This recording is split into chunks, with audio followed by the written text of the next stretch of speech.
उत्तराखंड में चारधाम यात्रा की शुरुआत हो चुकी है। चारों धाम के कपाट यात्रियों के लिए खुल चुके हैं, लेकिन मौसम अभी भी लोगों के लिए बड़ी चुनौती बना हुआ है, क्योंकि केदारनाथ धाम में फिर बर्फबारी हुई है, जहां बर्फबारी के बीच श्रद्धालु दर्शन के इंतजार में छतरी पकड़े नजर आए। मंदिर परिसर में कई श्रद्धालु बर्फबारी का आनंद भी लेते हुए दिखे। आलम यह है कि वहां पहाड़ों पर बर्फ की सफेद चादर बिछी हुई है। ऐसा ही नजारा यमुनोत्री धाम का भी है, जहां आसमान से रुई के फाही की तरह गिरती बर्फ में श्रद्धालु दर्शन कर रहे हैं और आगे बढ़ रहे हैं। हालांकि प्रशासन ने यात्रियों की सुविधा के लिए सभी जरूरी इंतजाम भी किए हैं। उन्हें हिंदी और अंग्रेजी के अलावा दूसरी भाषाओं में भी मौसम और दूसरी जानकारी मुहैया करवाई जा रही है। मकसद यही है कि सभी को सही समय पर सही जानकारी मिल सके। दो तस्वीरें इस वक्त आपकी टेलीविजन स्क्रीन से। पहली तस्वीर जो आप देख रहे हैं केदारनाथ धाम की है, जहां पर बर्फबारी लगातार जारी है। अब से 3 दिन पहले वहां पर कपाट खुल चुके हैं। और दूसरी तस्वीर यमुनोत्री धाम की है, जहां पर श्रद्धालु बड़ी संख्या में पहुंच रहे हैं, लेकिन साथ ही साथ आप देख सकते हैं कि बर्फबारी भी वहां पर जारी है।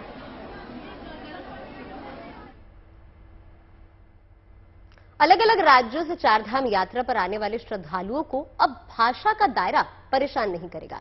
इन तीर्थ यात्रियों के लिए उत्तराखंड स्वास्थ्य विभाग ने कई भारतीय भाषाओं में निर्देश जारी किए हैं। पहले के निर्देश सिर्फ हिंदी और अंग्रेजी में ही होते थे। अब अपनी भाषा में जरूरी निर्देश मिलने से तीर्थ यात्रियों को काफी ज्यादा सहूलियत होगी।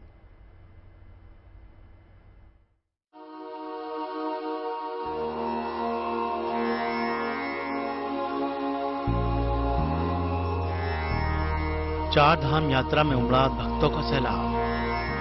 चार धाम यात्रा से खुल जाते हैं मोक्ष के द्वार। देश के तमाम राज्यों से भक्त इन दिनों चार धाम यात्रा के लिए देवभूमि उत्तराखंड पहुंच रहे हैं। गंगोत्री, यमुनोत्री, केदार धाम और बद्री विशाल के दर्शन करके ये भक्त अपना जीवन सफल बना रहे हैं। पावन तीर्थ यात्रा में भक्तों को कोई दिक्कत न हो, इसके लिए तैयारियां भी पूरी की गई हैं। इस तीर्थ यात्रा में श्रद्धालुओं की सेहत दुरुस्त रहे, इसके लिए स्वास्थ्य विभाग ने जरूरी दिशा निर्देश भी जारी किए हैं।